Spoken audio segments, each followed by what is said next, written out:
Esse é um momento muito importante da nossa história. O povo brasileiro, nos 3 últimos anos, 3 anos e meio, sofreu de uma maneira sem precedentes. Com a pior pandemia que a nossa geração já viveu, é verdade, mas também com um delinquente na presidência da República que se aliou com o vírus, ao invés da ciência. Nós chegamos a quase 700 mil vidas perdidas, e boa parte delas por irresponsabilidade e por uma política criminosa comandada pelo Bolsonaro. Nós vivemos um presidente que tem uma agenda econômica antipovo e uma tentativa permanente de suprimir as liberdades democráticas. Um rearranjo com orçamento secreto e o toma lá da cá que permitiu uma estabilidade política vergonhosa. E a história lembrará aqueles que silenciaram e deram condições de um criminoso seguir governando. Nós estamos numa das piores crises da nossa história. Uma crise do capitalismo que é profunda, aprofundada pela agenda do Paulo Guedes e do Bolsonaro. Essa noite, 33 milhões de brasileiros não sabem o que vão comer ao meio-dia, à noite, amanhã. 120 milhões em insegurança alimentar, com o mínimo ou sem o mínimo de nutrientes básicos para uma dieta saudável, enquanto 5 bilionários têm a mesma renda que metade do povo brasileiro. O Brasil tem mais bilionários hoje do que tinha antes da pandemia.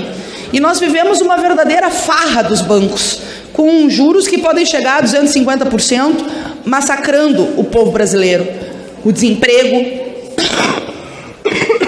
o arroz salarial, a carestia, assola os lares do nosso povo.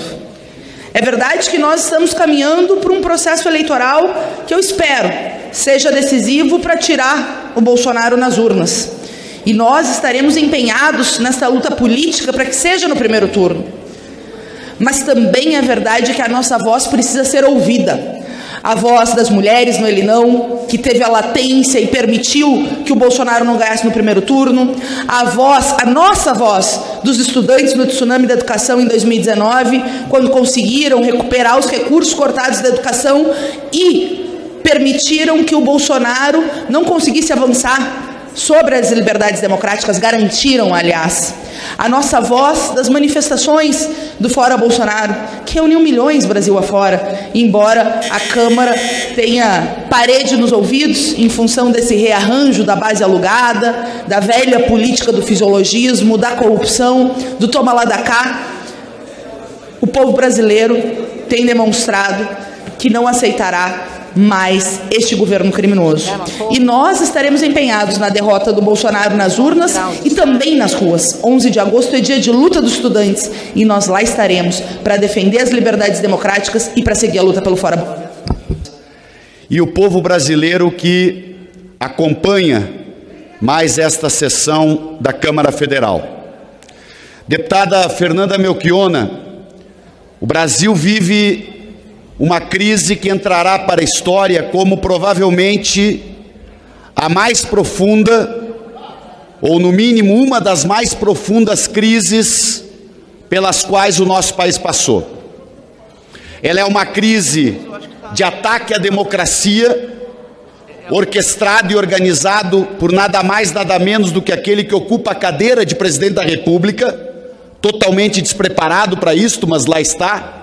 Então, uma crise em que o chefe do Poder Executivo ataca a democracia, ataca as instituições, ele lidera um processo daquilo que nós conhecemos dentro da guerra cultural, um processo permanente de polêmicas infrutíferas para dividir o país.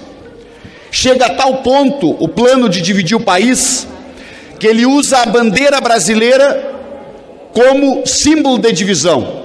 Que a bandeira brasileira seria a bandeira dos seus partidários.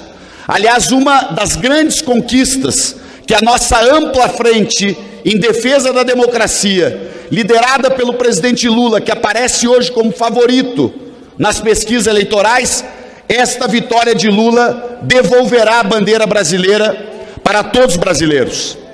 Mas tem uma questão especial pela qual eu vim à tribuna hoje, que é exatamente para abordar com o cidadão, com a cidadã brasileira, a importância de que ele escolha deputados federais deputadas federais identificados com esta mudança, identificados com o programa que Lula representa no país, porque nós sabemos que a maior parte das mudanças que Lula fará, eleito presidente, dependerão de maioria no Congresso.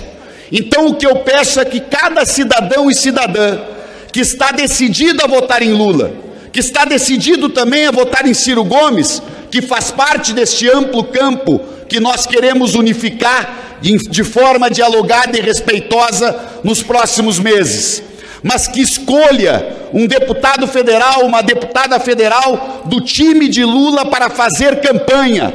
Nós precisamos derrotar também os bolsonaristas e a extrema-direita que elegeu deputados demais na última eleição aqui, e eleger deputados comprometidos com a democracia, da esquerda, da centro-esquerda, do centro político, mas acima de tudo, que tenham compromisso com respeito à democracia. É isso. Presidenta, demais colegas, deputados, deputadas, daqui a pouco vamos votar a urgência do projeto 1322/22, que garante o rastreamento dos pets durante as viagens. Aconteceu um caso no aeroporto de Guarulhos, na nossa cidade, onde a cachorra Pandora se perdeu e ficou 45 dias sumida dentro do aeroporto e ninguém localizava. Ativistas, protetores, diversas pessoas do país inteiro e não só de Guarulhos se mobilizaram, fizeram uma campanha para que ela fosse encontrada.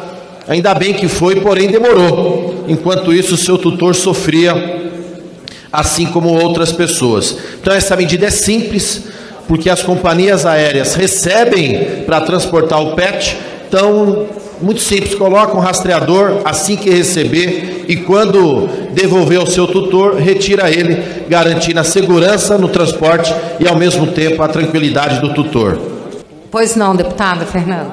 Primeiro, presidente, é importante dizer que a produção de biocombustíveis pode e deve ser uma alternativa, primeiro para a energia renovável e segundo para desenvolver a agricultura familiar.